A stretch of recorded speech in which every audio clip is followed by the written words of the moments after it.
This is the day the Lord has made. Let us rejoice and be glad in it. Good morning. My name is John Kirkendall. I'm one of the elders here at Scots Kirk. On behalf of the session and Pastor Jim Mitchell, I'm privileged to welcome you all to worship with us this morning, whether in person or online, worshiping remotely. We look forward to a time of celebrating God's goodness to us. Just a couple of announcements I want to make. One is a reminder, youth group meets tonight at the church at 5 p.m. instead of at 5:30. So all are welcome to that, middle school and high school.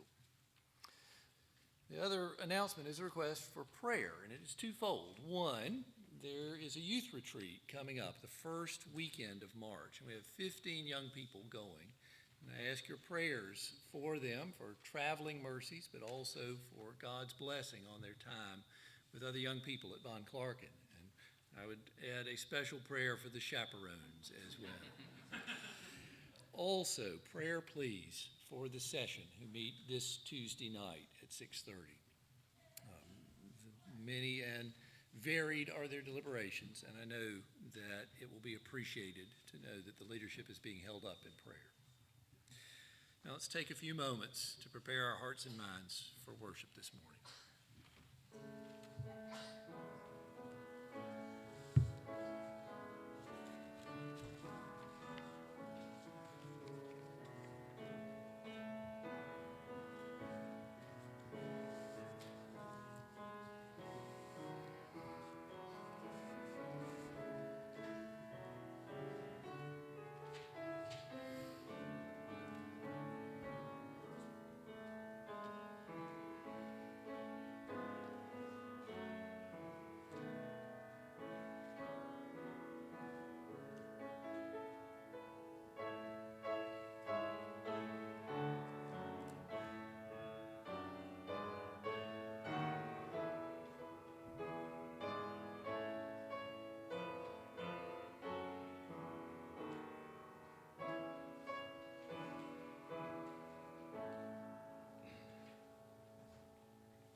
The prophet Isaiah, after prophesying the coming of the Lord's anointed, the Messiah, and the deliverance of God's people, bringing them from all ends of the earth to come together, in the 12th chapter, sings a song that I think is fitting as a call to worship for us this morning.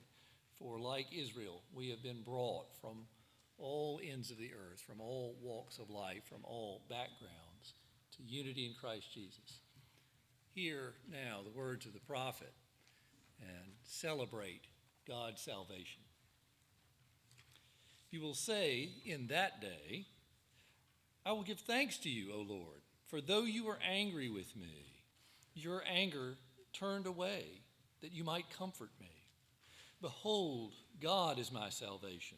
I will trust and will not be afraid, for the Lord God is my strength and my song, and he has become my salvation.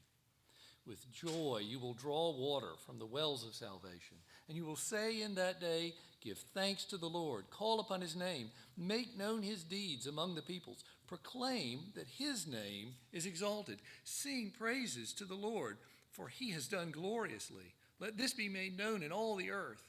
Shout and sing for joy, O inhabitant of Zion, for great in your midst is the Holy One of Israel. Great in our midst is that same Holy One, the Lord God of hosts. Let us stand now and sing praise to him. Our first hymn is from the Trinity Hymnal, number 381. Brethren, we have met to worship.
pray together.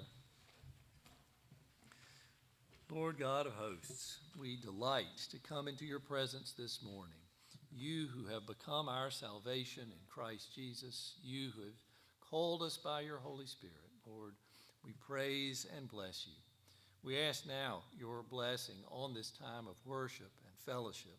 We pray to be quickened by your Holy Spirit, to respond to the preaching of your word, to live with love and joy, to bring glory to you, and to go and serve in this community, extending your kingdom by your power.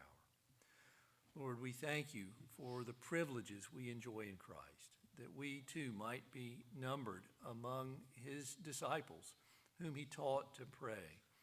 Our Father, who art in heaven, hallowed be thy name. Thy kingdom come, thy will be done, on earth as it is in heaven.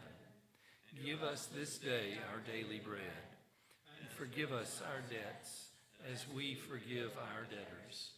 And lead us not into temptation, but deliver us from evil. For thine is the kingdom, and the power, and the glory forever. Amen. Please be seated.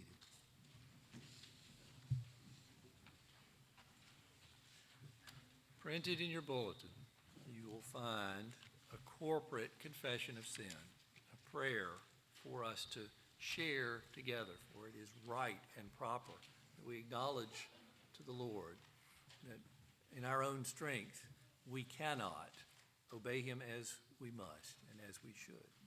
Let's pray together. Merciful Lord, we confess that with us there is an abundance of sin, but in you there is the fullness of righteousness and abundance of mercy. We are spiritually poor, but you are rich, and in Jesus Christ came to be merciful to the poor. Strengthen our faith and trust in you. We are empty vessels that need to be filled. Fill us. We are weak in faith.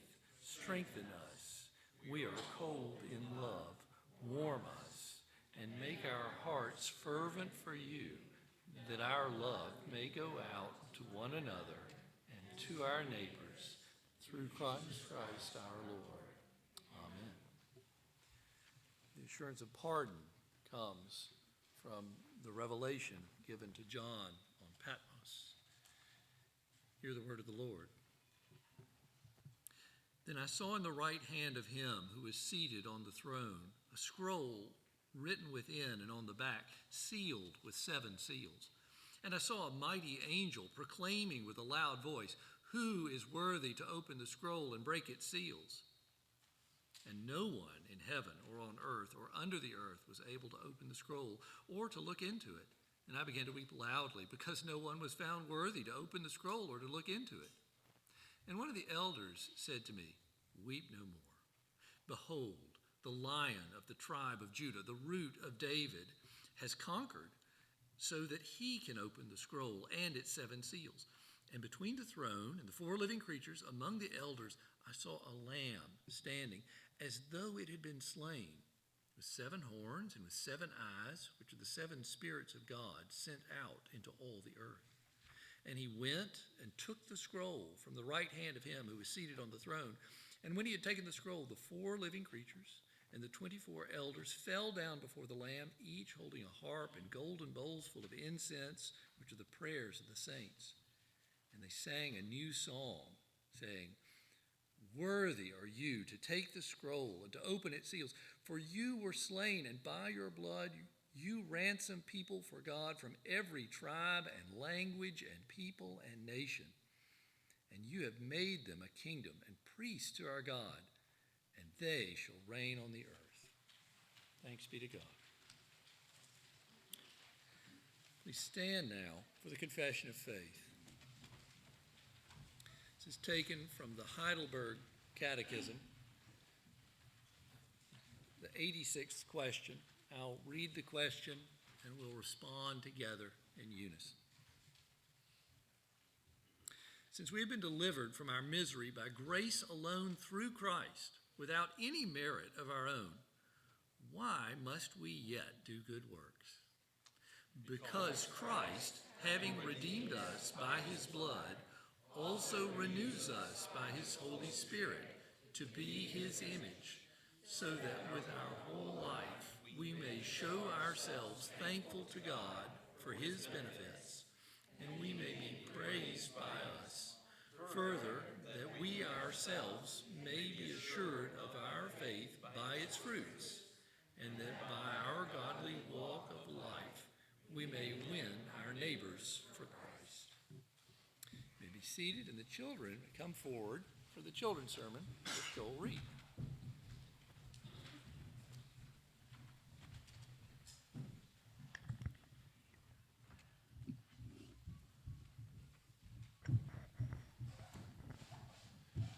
All right. Well, good morning. Everybody wide awake? Yeah. Did you have fun last night? Okay. Now, we have been reading about Noah, haven't we? Remember last week? Noah had gotten on the ark and God had shut the door behind him, right? Well, today we're going to read about what happens after that.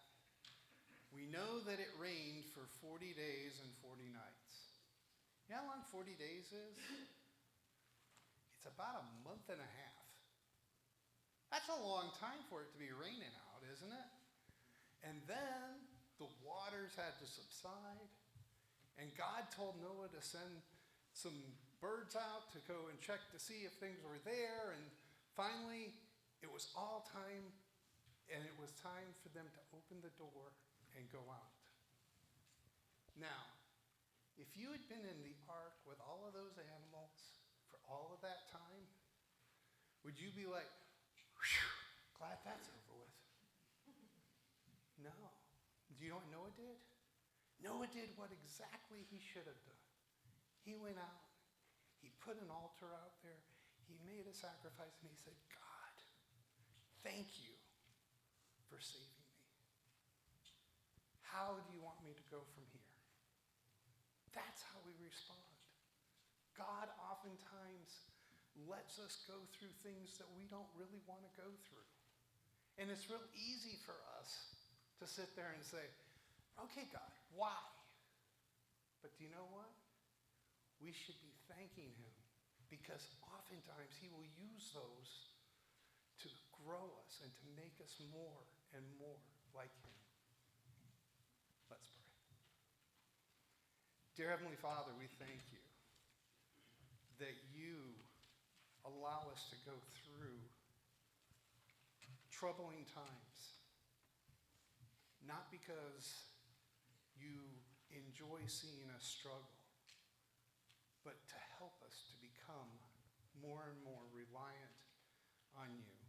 Father, we thank you that you are the God of all, and that you loved us enough to bring us closer and closer to you. In Jesus' name we pray. Amen.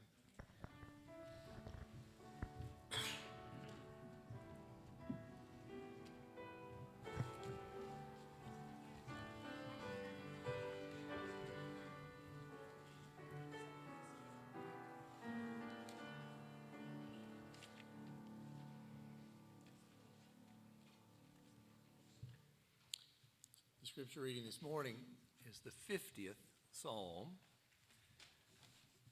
Psalm of Asaph, Psalm of Judgment. Hear now the word of the Lord. The mighty one, God, the Lord, speaks and summons the earth. From the rising of the sun to its setting, out of Zion, the perfection of beauty, God shines forth. Our God comes. He does not keep silence. Before him is a devouring fire, around him a mighty tempest. He calls to the heavens above and to the earth that he may judge his people. Gather to me, my faithful ones, who made a covenant with me by sacrifice. The heavens declare his righteousness, for God himself is judge. Selah. Hear, O my people, and I will speak, O Israel. I will testify against you. I am God, your God. Not for your sacrifice do I rebuke you. Your burnt offerings are continually before me. I will not accept a bull from your house or goats from your folds. For every beast of the forest is mine, and the cattle on 1,000 hills. I know all the birds of the hills, and all that moves in the field is mine. If I were hungry, I would not tell you, for the world and its fullness are mine. Do I eat the flesh of bulls or drink the blood of goats? Offer to God a sacrifice of thanksgiving, and perform your vows to the Most High, and call upon me in the day of trouble. I will deliver you, and you shall glorify me. But to the wicked, God says, what right have you to recite my statutes, or take my covenant on your lips? For you hate discipline, and you cast my words behind you. If you see a thief, you are pleased with him, and you keep company with adulterers. You give your mouth free rein for evil, and your tongue frames deceit. You sit and speak against your brother. You slander your own mother's son. These things you have done, and I have been silent. You thought that I was one like yourself. But now I rebuke you and lay the charge before you. Mark this then, you who forget God, lest I tear you apart and there be none to deliver. The one who offers thanksgiving as his sacrifice glorifies me. To one who orders his way rightly, I will show the salvation of God. This is the word of the Lord.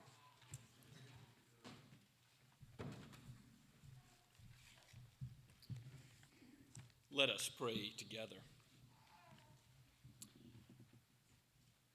O gracious Heavenly Father, we bow before you, the great creator of all the world, the sustainer, and the one directing all things towards your perfect ends. You are a God of all perfection. In you is holiness, justice, goodness, and truth. And you are merciful to adopt us as your sons and daughters beyond all mercy and salvation. You have made us one of your own household, and not a slave or a servant, but given us far more than we could ever dream of. You have made us one who is the brother of Christ, the sister in him. We thank you for the fellowship we have in this place between your people, mothers and fathers, brothers and sisters in the faith. And we thank you, Lord, that your kingdom extends beyond this congregation, but to all those who profess the name of the Lord Jesus Christ truly and worship you. We thank you, Father, for your Holy Spirit that indwells your people, and that we can come to worship you, not in our own strength, for we are weak, but you are strong. You are able to give us the words to speak. Lord, as your word is preached today, let your Holy Spirit be about the work of conviction, so that we would repent and trust in you and not live on bread alone, but on every word that proceeds out of your mouth. Lord, you are due all thanksgiving and praise. Let our lives be a sacrifice of praise to you. We pray for the youth as they do go to the retreat at Bunclarkin in the beginning of March. We pray for the chaperones and, moreover, the speakers, that you would use what is taught there for your glory, and that you would deepen relationships, not based on mere external things, but in Christ, as you guide and direct all of our steps. Lord, we pray for our church and the outreach we have coming up in the community cookout. May our neighbors see the love of Christ displayed in that. Lord, we pray for those who will be using their gifts and talents in many various ways in the ministry teams, but also in informal ways in their neighborhood as they think about how to love their neighbor. Give us opportunities for hospitality and your love to be shown in our interactions. Father, we pray all this knowing that you have been hospitable to us. You have shown compassion and goodness and kindness to us when we did not deserve it. Father, we thank you that you've called the men that you have to the session to lead this church. And we pray for wisdom as we think about all the issues before us. We Pray for your guidance and faithfulness to be given to us, to hold to your word, cling to it and nothing else. And we pray the same for our denomination, that the Associate Reformed Presbyterian Church would always look to your word as our one and only standard for faith and life. Father, we thank you that you have called us into your house today, that you have given us life and breath, that we may rejoice. Let everything that has breath praise your name, for you are worthy of praise. If we did not, the rocks would cry out. Be with those who have any material need today. We think of those recovering from surgery. Be with Sherry Cleveringa and her rehab. Lord, be with Vincent Pace as he's in a new situation. Be with Gay Schaefer as she continues to struggle with vertigo. Lord, be her healer in that. We ask these things knowing that you are gracious, you are merciful to give us all that we need. You do give us our daily bread indeed, and you have given us your own self. You allow us to call out to you as Abba, Father, through Christ the Son. And so with thanksgiving in our hearts, we pray all this in his holy name. Amen. Let us continue to worship the Lord together as we sing from Trinity Hymnal number 2, O Worship the King.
Let us pray together. Father, Son, and Holy Spirit, you have revealed yourself to us, speaking so that we would know you as you are. Now allow us, by your Holy Spirit, graciously operating in us, to speak to you something of your praise, to lisp something of the truth back to you about your glory. For from you and through you and to you are all things. To your name be the glory forever. May these tithes and offerings, may our very lives be used for the extension of your kingdom until Christ shall come again and make all things new. We pray in his name. Amen.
Praise God.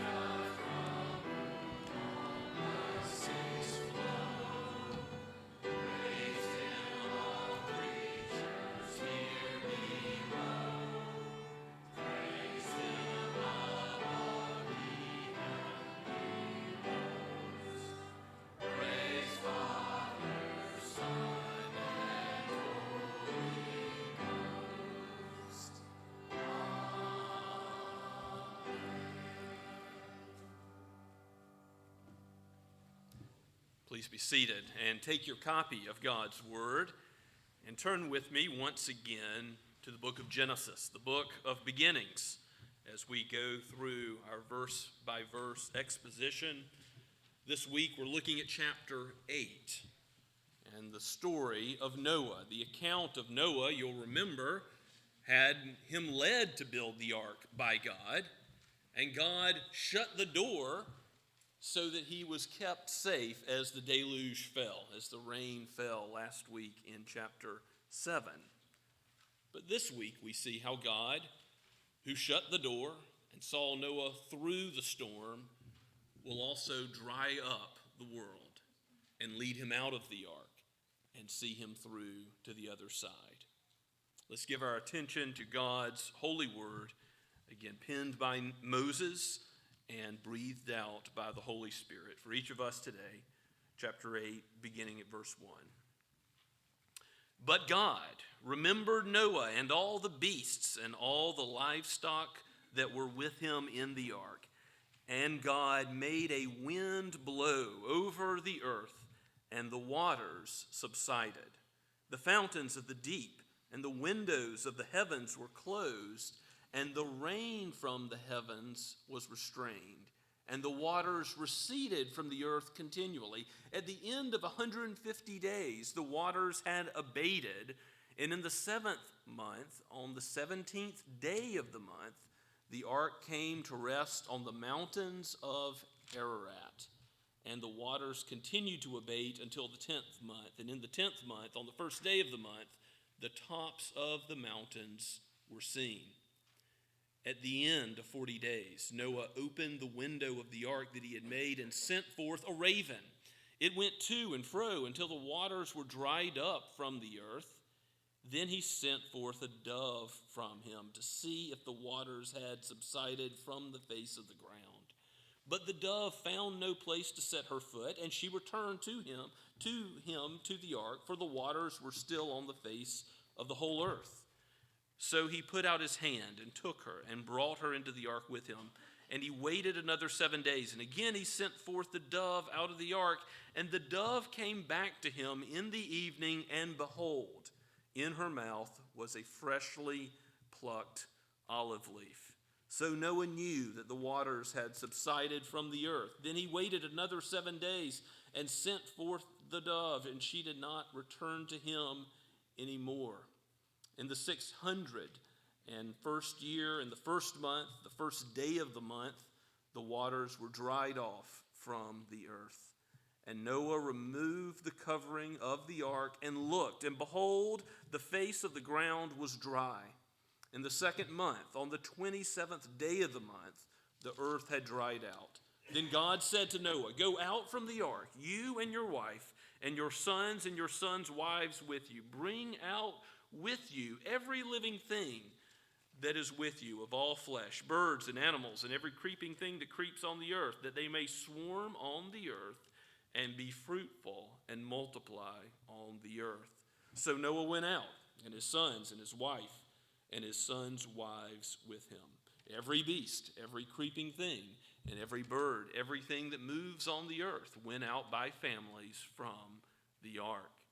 Then Noah built an altar to the Lord, and took some of every clean animal and some of every clean bird, and offered burnt offerings on the altar.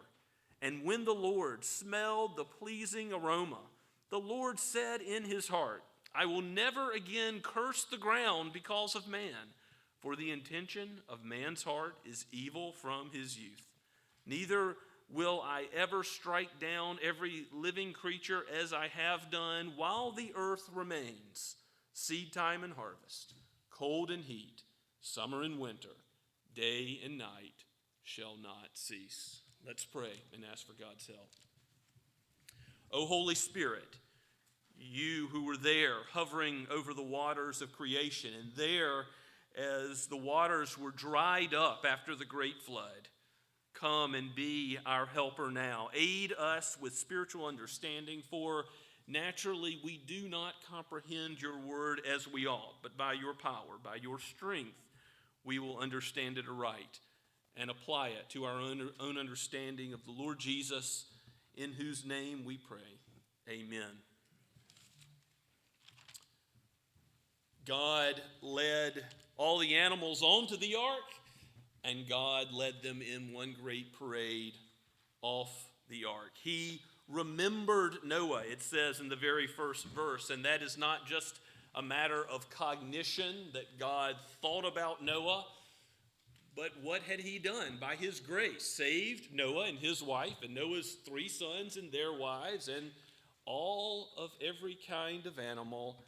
And he did not forget them, but he rather acted on the knowledge he had to save them through all of the ins and outs of his providence, from when the rains began for 40 days and 40 nights, or for the whole year that they were on the ark, until the time they set foot on dry land again. God was there sovereignly superintending it all. And I want you to notice at the end of verse 1 that it says God made a wind blow over the earth and the water subsided. It's almost like Noah is a second Adam as he comes back out in this account, and later in chapter 8 he's going to be repopulating the earth. And it harkens back to Genesis 1:2, where the Spirit of God was hovering over the waters in the beginning. Well, the word for wind and spirit's the same. I think that the Hebrew word ruach is better translated wind here. But who made the wind blow? It's God himself. The Holy Spirit was there, hovering over the deep when God formed the world in creation. And now, as he reforms the earth, making the flood subside, he blows the wind that causes it all to dry out. What a mighty, powerful wind that must have been. Remember, Jesus commands the waves and the wind on the Sea of Galilee as he shows that he is the creator with all the power of God the Son. So the Holy Spirit is here. God the Trinity, Father, Son, and Spirit, is here in Genesis 8 as we see his salvation of Noah and his family. The fountains of the deep, the windows of heaven, they were opened by God in chapter 7. Now what are they? How are they controlled by God? They're closed. And as they are closed and the rains from the heavens are restrained, the waters receded, it says in verse 3. And yet, Noah had to have patience. Noah had to have his faith tested for quite some time after the rain stopped. And he still has to take care of all the animals almost a year in total as the water abates. Noah's 600 when it all begins. You see in verse 6 that at the end of 40 days, Noah sends forth the ravens, and then in verse 13, he's 601 in the first month, the first day of the month. Very historically accurate as to the timing of all this, but it's after finally the dove comes back with the olive branch. Noah has been on the ark around a year and sets foot on dry land again. The situation in verses 6 through 14, where Noah sends out multiple birds, is really quite ingenious. The raven seems to be no help. It goes to and fro until the waters abate. But the dove is a notoriously clean animal. It doesn't want to land somewhere where there's any muddiness or dirt or anything other than dry ground. So the dove flies around and comes back, but then a week later, Noah sends the dove again, and then famously this picture of peace, God's peace with the world he has sent through this great cleansing judgment. The dove comes back with this olive branch in its mouth.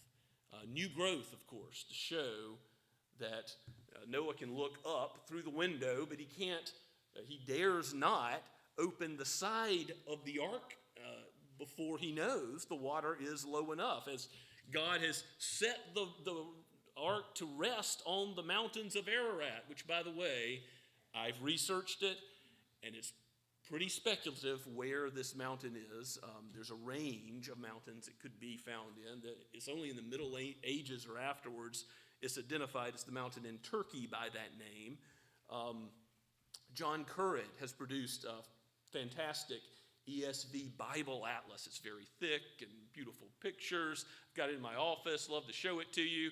I've got his commentary on Genesis, and I thought with all of his archaeological knowledge, he would have something to say about the location of where the ark came to rest. He says the location of Mount Ararat is unknown.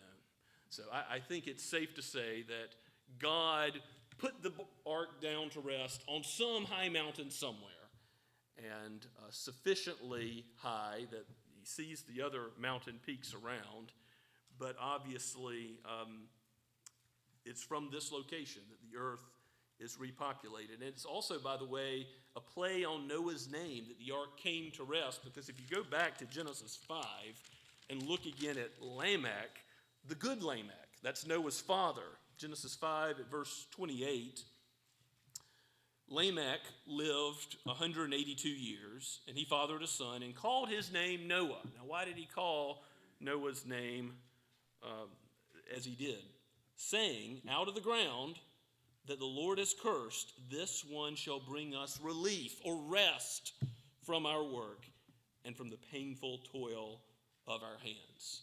And of course, it is through Noah that there is relief and rest found. Salvation is found through him. But the name Noah means rest, and here the ark comes to rest by God's sovereign providence as God superintends his saving efforts to this pocket of humanity through which he's going to, by the way, keep all the creation ordinances in play. He's going to have them be fruitful and multiply and do what? Fill the earth.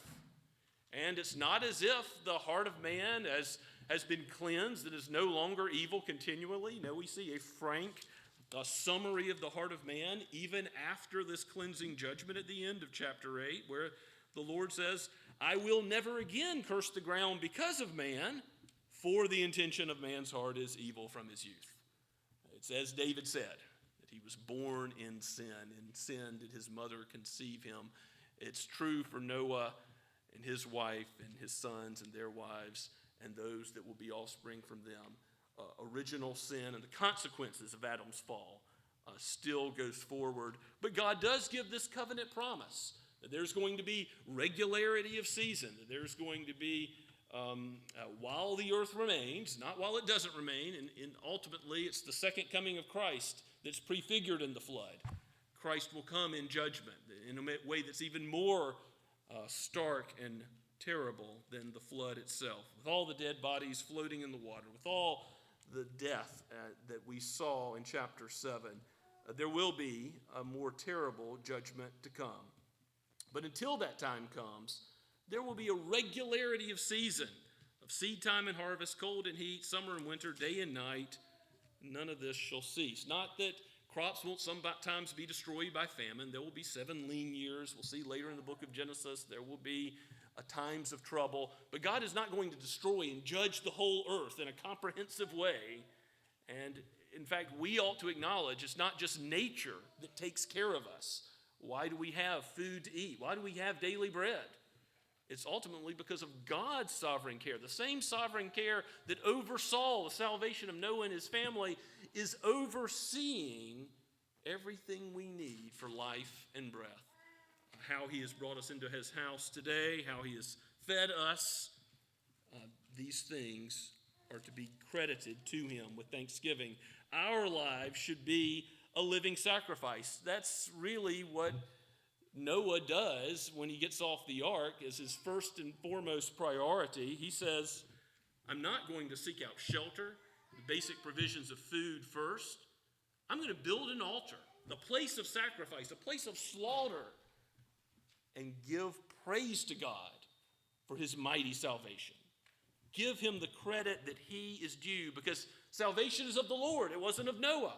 And he recognized that he was led through the great storm by God's power. Remember where Noah brought 2 of every kind.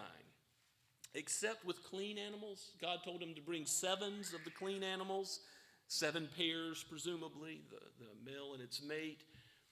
Why the extras of clean animals? Well, now we see that God had provided in advance for Noah's worship after he is on dry ground again. We can't miss in verse 20 the extent of this sacrifice, because it must have been absolutely massive. It says Noah built an altar to the Lord and took some of every clean animal and some of every clean bird. How many might that have been? Again, commentators vary here, but quite a lot of families of clean animals and birds. And Noah sacrificed, slaughtered them over and over and over again. Did Noah think he was sinless? Absolutely not. Death, blood running, because he knew what he should have deserved for his sin, and how God graciously spared him and was merciful is shown in these sacrifices. By the way, this is a picture of Christ. Christ is pictured in the ark, that refuge of safety from God's wrath. But Christ is pictured here in the sacrifice, in those that died so that we wouldn't have to die. These perfect, pure, clean sacrifices that Noah offered were the right response to God's mercy. The Lord smells them as a pleasing aroma. The smell of death, a pleasing aroma. Isn't that an odd expression? You see that throughout the Bible. But it is a pleasing aroma to him. Why? Because he pleased from before creation to redeem a people for himself through Christ.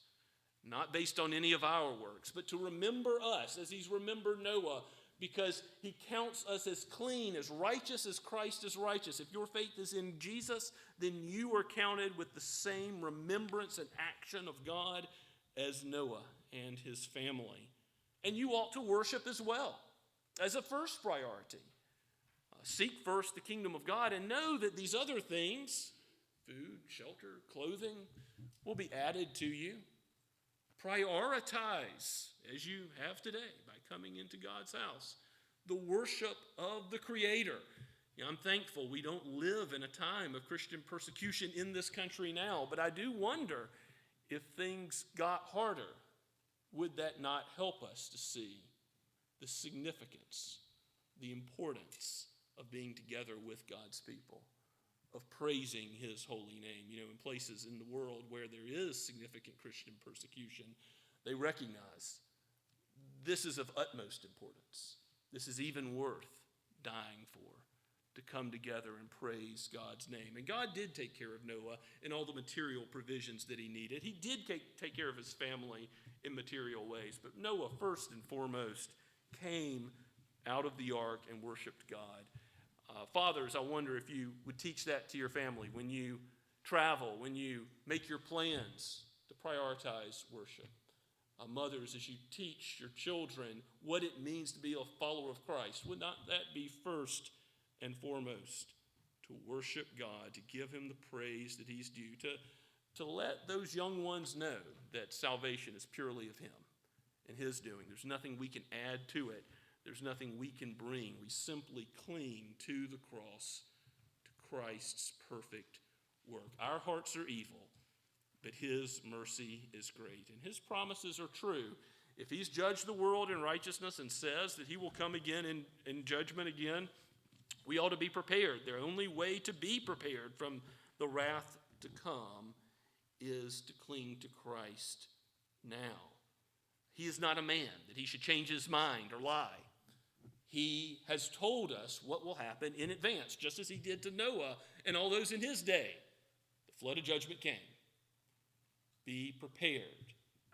Cling to Christ. Trust in him now, and then have no fear, for the kingdom of God is not eating, drinking, any of the minor things of this life, is it, as we studied in Sunday school this morning?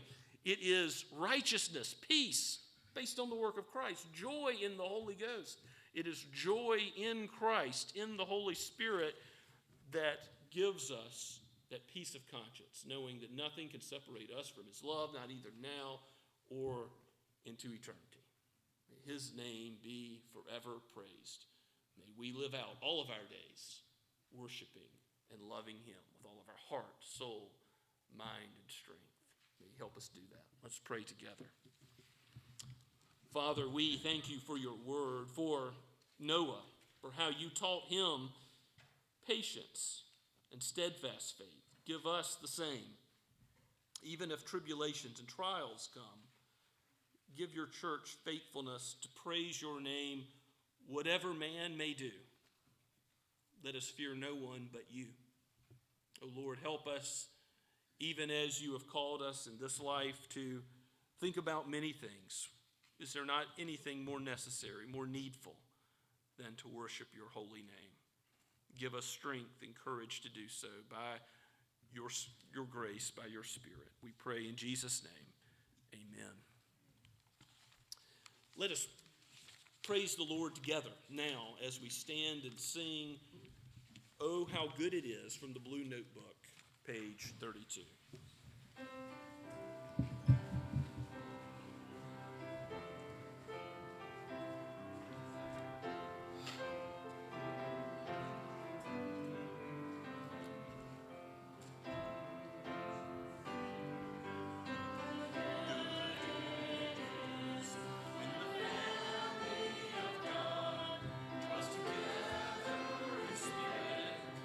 Faith and unity, the bonds of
Now go with God's blessing. Now to him who is able to keep you from falling and to present you faultless before his glorious presence, without fault and with great joy.